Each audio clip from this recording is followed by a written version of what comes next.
Olá! Seja muito bem-vindo e muito bem-vinda a mais uma videoaula da Sapiência Musical! Esse é o nosso quadro onde você aprofunda o teu conhecimento musical para que você compreenda o que é necessário para que de fato você aprenda música, não só aprenda, mas evolua também nela, se vendo capaz de aprender músicas cada vez mais avançadas, 10 vezes mais rápido em qualquer que seja o instrumento que você toque. Eu sou a Dani Dezembro, do canal Posso Tocar, e te dou meus boas-vindas oficiais aqui, porque hoje nós vamos conversar sobre o seguinte tema. Como que eu posso aprender de verdade, aprender música pra valer, não ficar, sabe, girando em volta, como aquele cachorrinho que fica tentando pegar o próprio rabo e não sai, fica patinando. Então, quando eu escolhi esse tema, eu parti da ideia de que você precisa estar consciente de alguns erros que são típicos de quando quando temos ali estudantes de música iniciando o seu estudo musical e cometem esses erros sem nem perceber. Eles são erros clássicos. Eu listei cinco deles aqui e eu quero dividi-los com você hoje para que você comece a cuidar disso, tá bom? Então, primeiro erro que pode ser um perigo que de fato te atrapalha nesse caminho de aprender música pra valer, que é o seguinte: eu estudo quando dá tempo. Isso é uma forma clássica de conduzir o nosso aprendizado musical. Quem não faz isso? Você começa a fazer o curso de música, né? E aí você entende que precisa praticar diariamente, você concorda, você enxerga a necessidade, mas o fato é que você estuda quando dá tempo.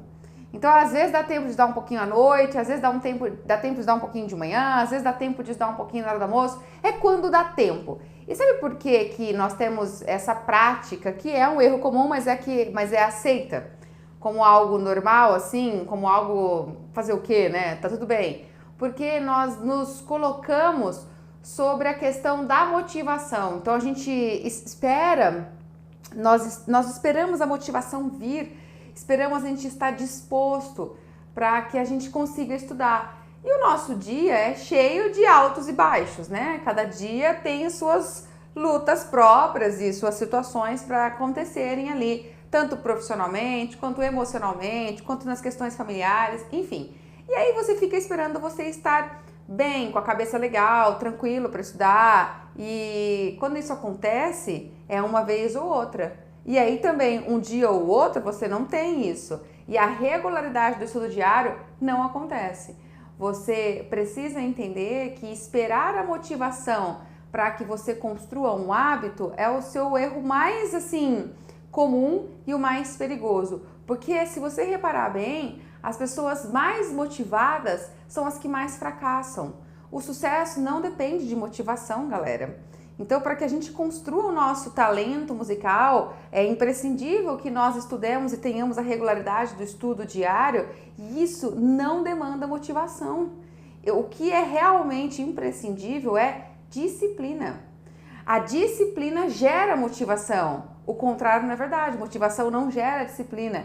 Então, quando a gente coloca um horário que é aquele horário fixo e eu vou cumprir do mesmo jeito que você é disciplinado para escovar os dentes todas as noites, ou pelo menos deveria ser, né? Ou é disciplinado para ir ao trabalho e você vai porque tem que ir, independente de como você está ou não. Da mesma forma como você é disciplinado para cumprir seus afazeres familiares que tem que cumprir. A disciplina com o nosso estudo, com o nosso crescimento musical, é o que vai trazendo os resultados. E os resultados vão trazendo motivação, você vai ficando cada vez mais contente.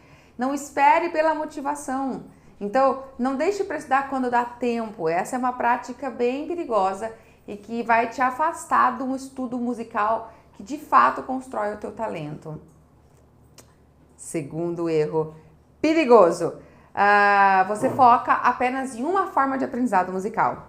Por exemplo, se você aprende sempre por partitura, então você foca no aprendizado por partitura, não por ouvido. E se você foca no aprendizado por ouvido, tá sempre ouvindo uma música, pegando as cifras, tirando ali, acompanhando de orelha, não com a partitura, né? É sempre por ali. Isso é um erro quando especialmente você se nega a desenvolver práticas onde você é menos hábil. Essas práticas te deixam mais desconfortáveis, sabe? te tira da zona de conforto. Então você nega essas práticas que você não tem muito domínio e está sempre focado naquilo que já te adianta o caminho. É um erro e é um perigo, porque nós precisamos expandir as nossas habilidades musicais e ficar negando elas, empurrando com a barriga. Um dia eu aprendo isso, outro dia eu aprendo aquilo, vai só retardando o seu processo de evolução musical de fato, né? Que dia vai ser esse? Que você vai, de fato, se dedicar para essa área ou para essa coisa aqui. A gente não diversificar o treinamento das habilidades musicais é um erro, é um perigo. Você está se enganando falando que um dia eu aprendo. Porque não tem o dia melhor ou pior. Tem o dia que você decide começar a se dedicar para aquilo, tá bom? Nós precisamos nutrir diferentes habilidades musicais. A leitura é uma delas, o tocar de ouvido é outra, a improvisação é outra, a capacidade de memorização é outra, desenvolver uma técnica avançada no instrumento é outra. E nós precisamos buscar domínio nessas diferentes áreas, nessas diferentes esferas do fazer música.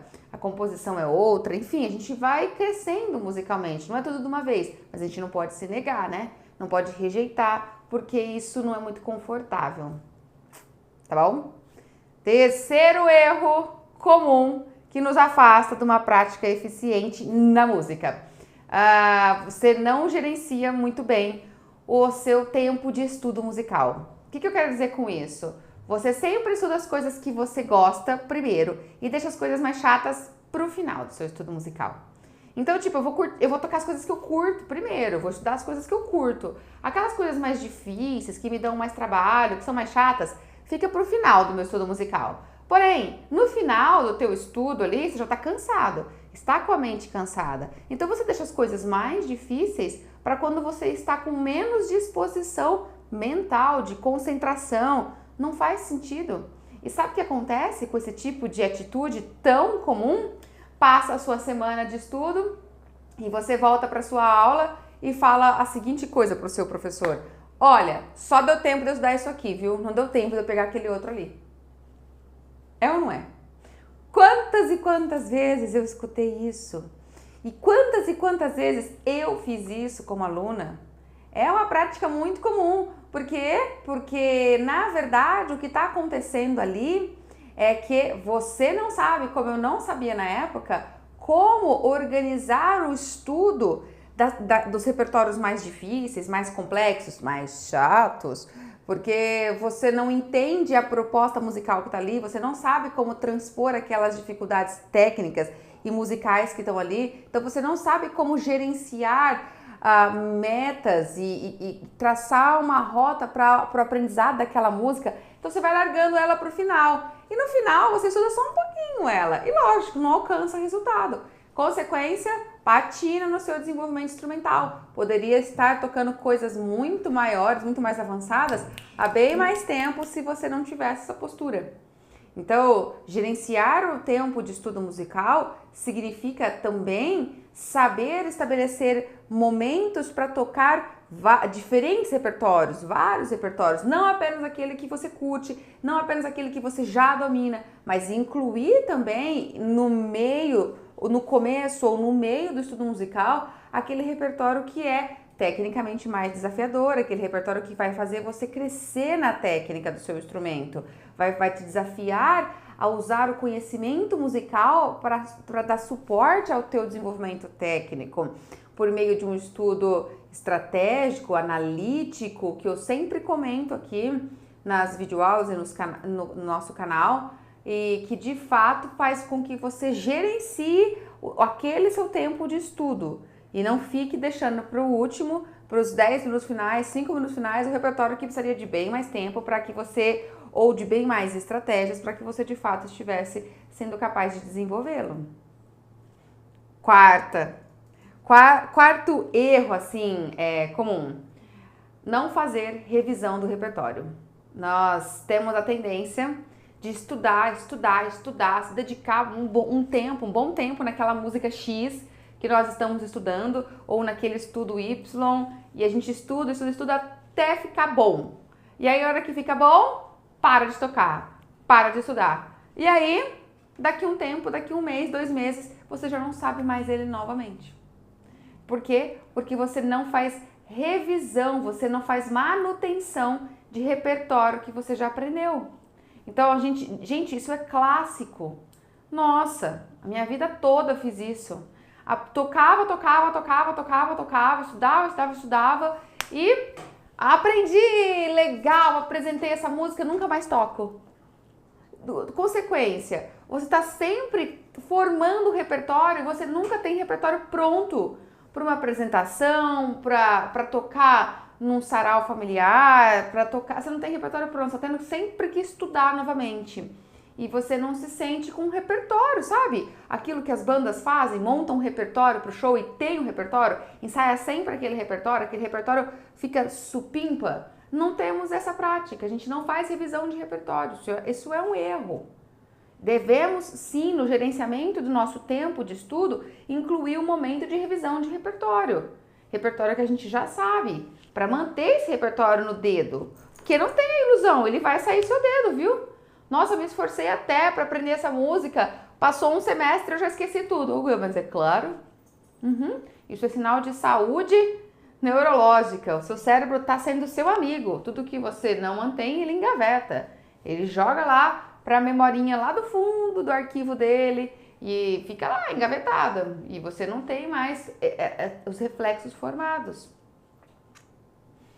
Quinto e último erro que eu separei aqui e que é um erro, assim, muito perigoso. É um erro pra gente ter muito cuidado. Você, porque eu já passei dessa fase, você não estuda seu repertório de forma musical. Não mantém um estudo que seja musical. E isso é muito grave, é sério. Sabe o que eu estou falando? Que há uma prática muito comum de nós estudarmos o repertório, as músicas, os exercícios que a gente faz por etapas separadas. Então, o que a gente tem por hábito?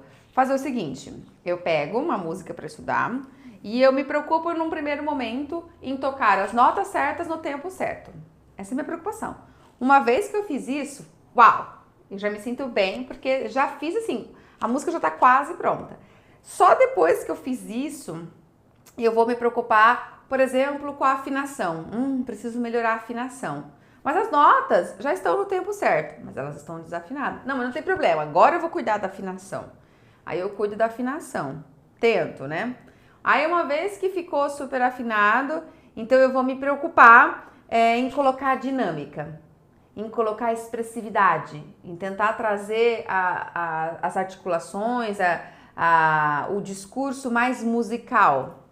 Aí eu começo tudo de novo, eu vou recomeçar o meu estudo para incluir essa preocupação com a dinâmica.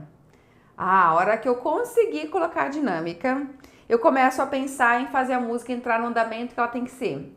Se ela tem que ser um pouco mais rápida, então eu vou começar a fazer o trabalho de acelerar a música. Não é? Por etapas. E nós vamos concebendo uma forma de estudo que não é musical. Uma vez que chegou na velocidade que tem que ser, aí eu vou pegar e vou pensar se na sonoridade geral. Se tá faltando eu colocar, por exemplo, o pedal, se é um repertório de piano, eu tenho que pedalizar. Ou se eu preciso usar esse ou esse recurso, eu tenho que usar uma pedaleira ali da guitarra para trazer um outro timbre, eu não sei. Eu tenho que usar uma surdina. Eu vou me preocupar com os recursos que eu tenho que usar para dar aquele tapa final na sonoridade, deixar ela redondinha, sabe? Como se fosse o acabamento, né? E se for ainda um repertório que você está tocando e é um repertório não solístico, é uma música que você está tirando que vai ser uma música para ser tocada com o duo, com um trio, ou numa orquestra de câmara, num conjunto de câmara, ou mesmo numa orquestra, numa banda e tal, aí você vai começar a pensar em ensaiar com um possível playback para incluir a sua forma de tocar dentro da sonoridade final das outras linhas rítmico-melódicas e harmônicas dos outros instrumentos que estariam tocando junto. Então você só no final começa a acompanhar como que o que você toca, a parte que você toca, se insere no discurso musical todo. se ela entra como uma resposta, como uma pergunta, se aquilo é mais provocativo ou não, e aí você começa a pensar no todo. Gente, esse tipo de estudo, onde nós colocamos etapas separadas, é um estudo totalmente não musical. Não é legal e não deve ser concebido como algo positivo, ainda que seja algo tão comum. Quando eu digo que ele é desprovido de musicalidade, é porque de fato esse tipo de estudo ele é carente, ele prescinde de uma compreensão da linguagem musical de fato. Porque tanto é que isso acontece que parece que nós vamos concebendo que essas etapas são camadas musicais. E que tá tudo certo a gente colocar uma camada, depois coloca outra, e coloca outra, e coloca outra, e vai construindo. Mas quem disse que as camadas musicais, elas se referem a uma constituição, a uma construção da performance musical?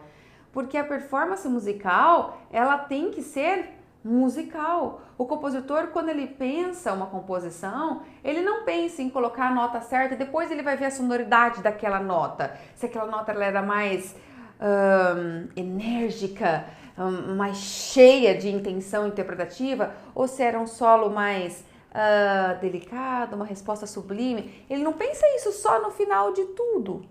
Quando ele está escrevendo, aquela nota colocada naquele contexto, naquele momento, com aquela dinâmica, com aquele instrumento, com aquele recurso sonoro, todos esses elementos têm que ser colocados juntos para que de fato você execute o que ele pensou de forma junto, pensou musicalmente, a sonoridade.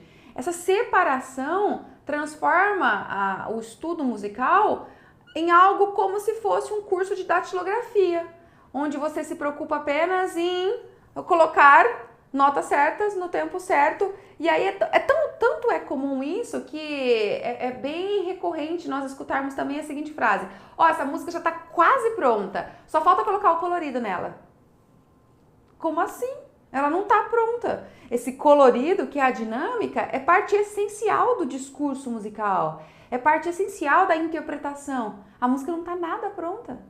Essa concepção em etapas é um erro perigoso e ele acontece porque há uma carência muito grande da compreensão da linguagem musical. Infelizmente, a música ainda é muito mal concebida no nosso país.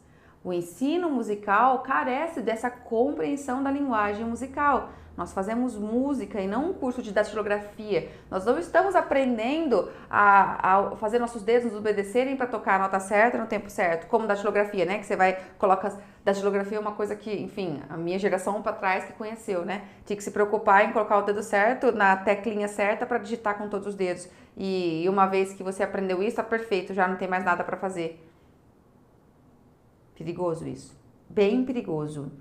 Agora, você precisa entender que as camadas musicais de que eu tanto falo, que são as camadas rítmica, melódica, harmônica, da musicalidade e da técnica, essas camadas musicais, elas partem de uma compreensão dos elementos estruturantes da música e não da constituição, da construção de uma performance. As camadas musicais, elas devem ser trabalhadas dentro da proposta de nutrir, de criar a nossa habilidade musical. Elas devem ser trabalhadas de forma gradativa, isoladas e conectadas, para que nós possamos aprender a nutrir no nosso corpo, a formar no nosso corpo as referências que nos dão embasamento musical, que nos fazem nos tornar hábeis musicalmente, nos trazem habilidade musical, que é o que vai dar suporte para um desenvolvimento técnico instrumental real, de fato. As camadas musicais é um processo pedagógico sobre o qual eu ensino os meus alunos. É um processo que nos faz desenvolver a habilidade musical. Camada musical, as camadas nunca se referem a etapas da construção da performance de um repertório. Nunca, mas sim a um processo de desenvolvimento da habilidade musical, de você ter no seu corpo a capacidade de olhar uma partitura, de escutar uma música e já perceber as nuances musicais que estão estruturando essa música e que você deve estar focado para ser capaz de também produzir no teu instrumento essas mesmas nuances. Isso demanda um terreno que seja fértil, um solo que tenha sido preparado, demanda que tenha sido construído um alicerce ali, que é a habilidade musical. Por isso que são etapas de um processo, de uma metodologia de construção da habilidade musical. Gradativa, de forma isoladas, mas conectadas, colocadas uma sobre a outra, para que na hora que você se depara no momento do estudo musical, esse todo flua, porque você já tem interiorizado em você a sonoridade de como aquilo tudo deve ser alcançado no instrumento. É diferente de uma preocupação técnica, é uma preparação corporal e é uma internalização desses padrões. Você tem referência auditiva, sonora no corpo, como tudo aquilo tem que soar. Quando nós não temos uma boa base musical, quando nós não temos a nossa habilidade musical bem definida, nós não temos consciência da importância da musicalidade do nosso estudo. Por quê? Porque você vem de uma escola, quando eu digo nós, é porque eu também vim lá nos meus primeiros anos de estudo musical. Isso eu mudei, porque agora eu entendo, sabe? E é por isso que agora eu tô aqui conversando com você. Agora eu entendo que essa escola sobre a qual você ainda está, essa escola musical, que não aprofunda o nosso entendimento da música como uma linguagem, que não educa o nosso corpo, que não nos coloca para desenvolver essa capacidade a priori de nos afastar de uma partitura e sem precisar pôr a mão no instrumento, reconhecer tudo que está ali e saber como que aquilo ali soaria e como que você vai buscar para resolver tecnicamente, como que você vai projetar tecnicamente tudo aquilo que você já tem construído em você. Nós desenvolvemos esse estudo musical parecido com o tal do curso da datilografia, né? Onde você apenas você tem uma visão mecânica do fazer música, uma visão desprovida da musicalidade. É por isso que uma das camadas é a musicalidade, porque a musicalidade, a hora que você começa a conectar, é a quarta camada. A hora que você começa a ver todas as outras, a rítmica, a melódica, a harmônica, conectadas num todo musical, com expressividade, com uma preocupação sonora. E todas essas camadas, elas são apoiadas em conhecimento musical. Quando eu não tinha isso, eu passei os meus primeiros 15 anos de estudo musical, 15 anos, hein? É um baita tempo.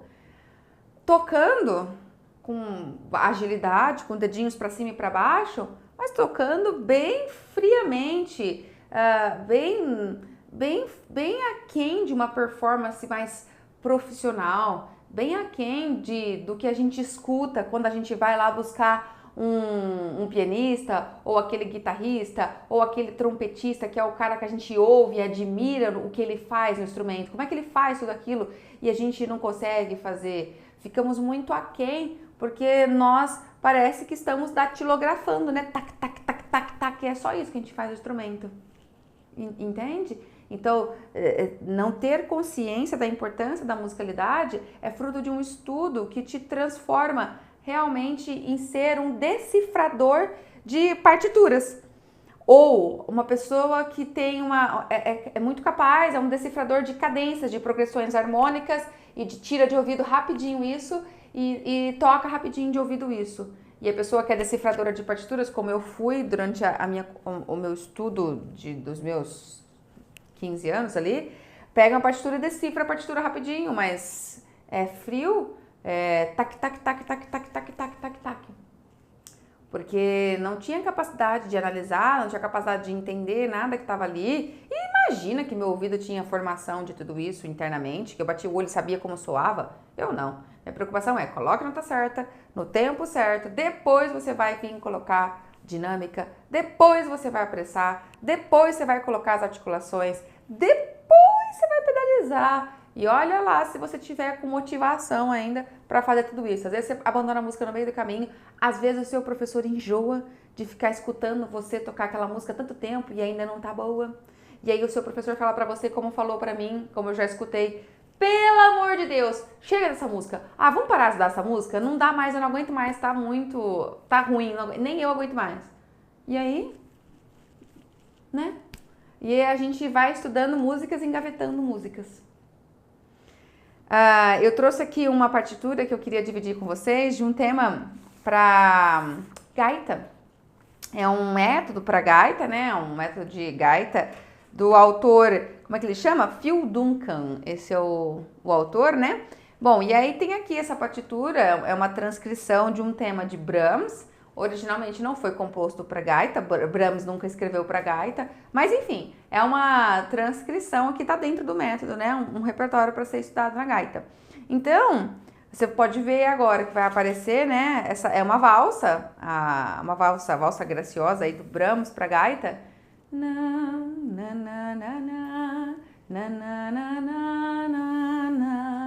Esse é o tema.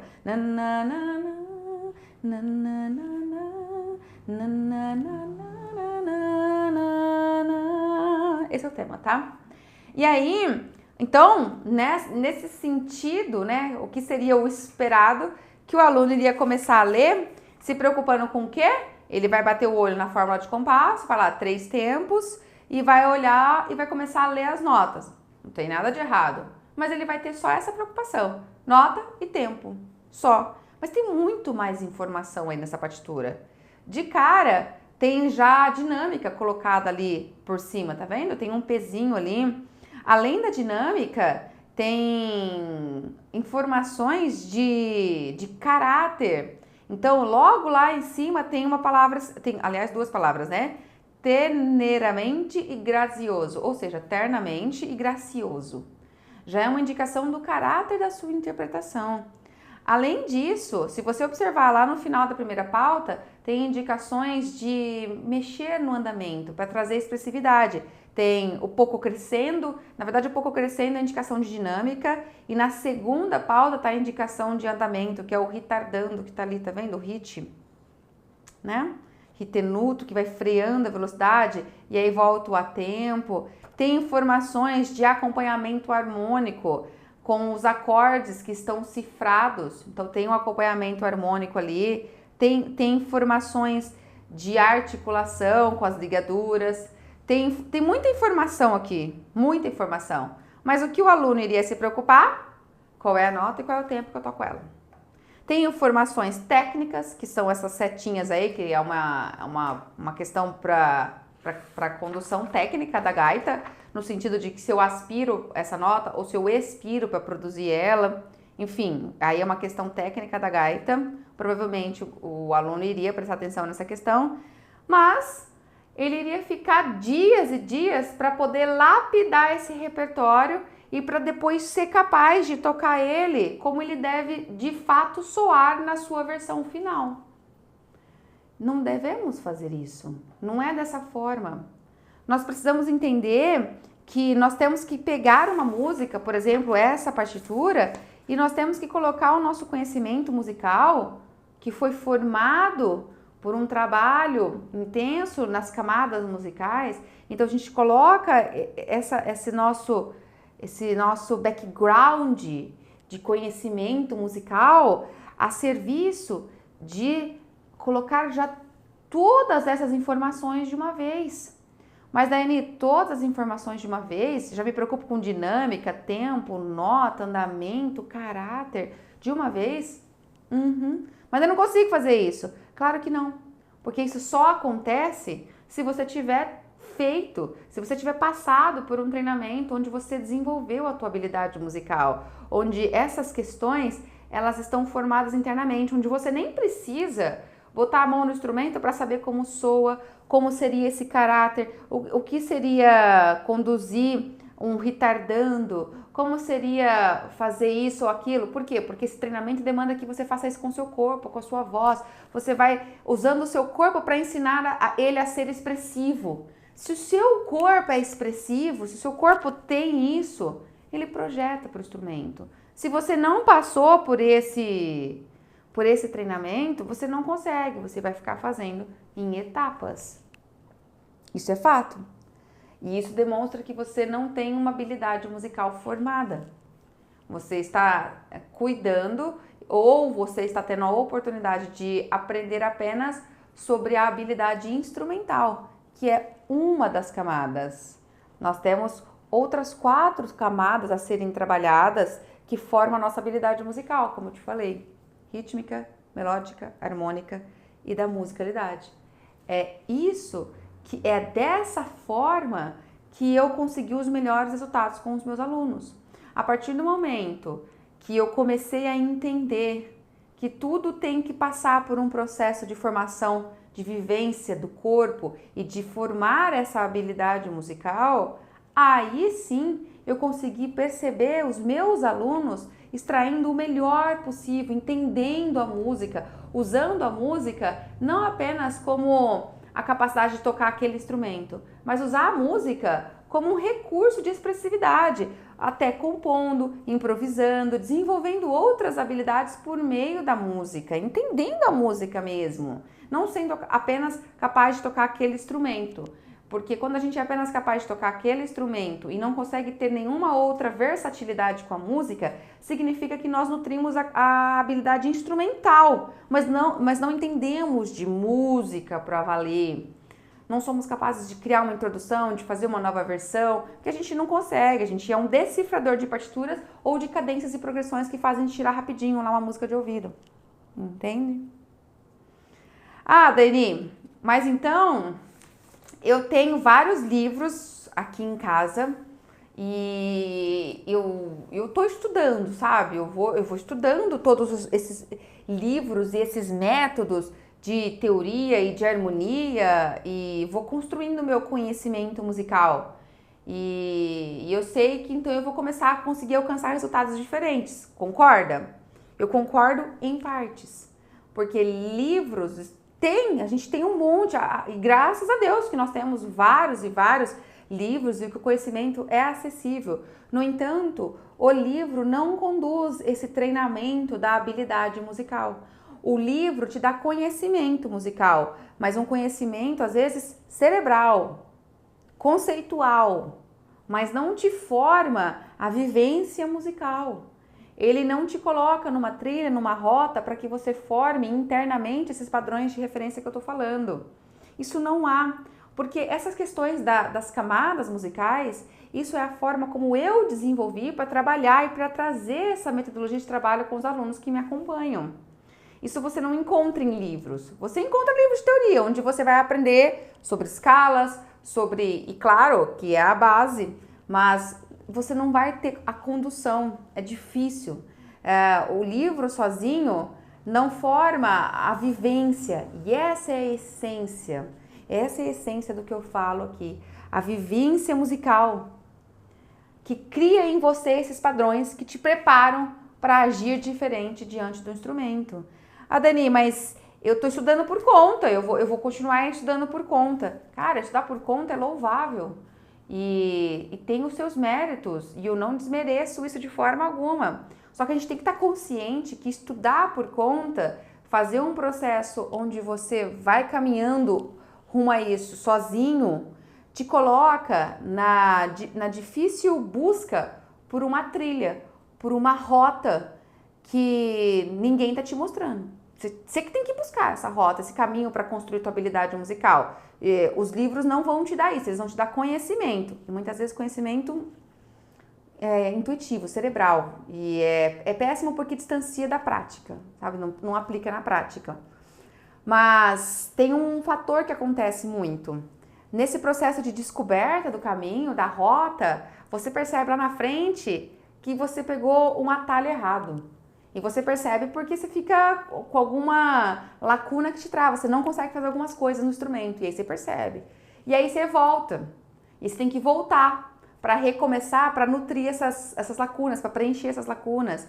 E é por isso que você demora e que você alcança resultados a longo prazo.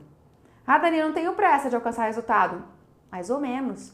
Ninguém gosta também de não se ver sendo capaz, entendeu? Eu nunca tive um aluno que gostava de ficar patinando.